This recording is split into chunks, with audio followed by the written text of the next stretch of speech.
अहिल्यानगरच्या पाथडी रोडवरील महेशनगर परिसरातील हॉटेल शौर्य येथे रविवारी रात्री थरारक रक्तरंजित घटना घडली।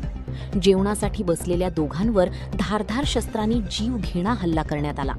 या हल्ल्यात सागर धोत्रे यांचा जागीच मृत्यू झाला, तर एक जण गंभीर जखमी असून त्याला तातडीने साईदीप हॉस्पिटलमध्ये उपचारासाठी दाखल करण्यात आले आहे। प्राथमिक माहितीनुसार जयेश पाटोळे आणि त्याच्या 2 साथीदारांनी धारधार शस्त्राने छातीत वार करत हा हल्ला केल्याचा आरोप आहे। हल्ल्यानंतर आरोपी घटनास्थळावरून फरार झाले।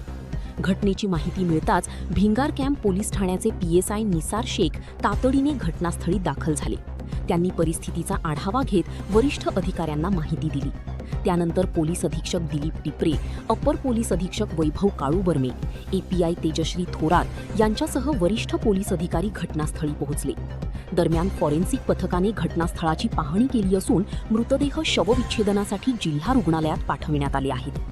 अहिल्यानगरमध्ये भर रस्त्यातील या दुहेरी हत्याकांडामुळे मोठी खळबळ उडाली असून आरोपींचा शोध घेण्यासाठी पोलिसांची पथके रवाना करण्यात आली आहेत। शहरात भीतीचे वातावरण निर्माण झाले असून पुढील तपास सुरू आहे।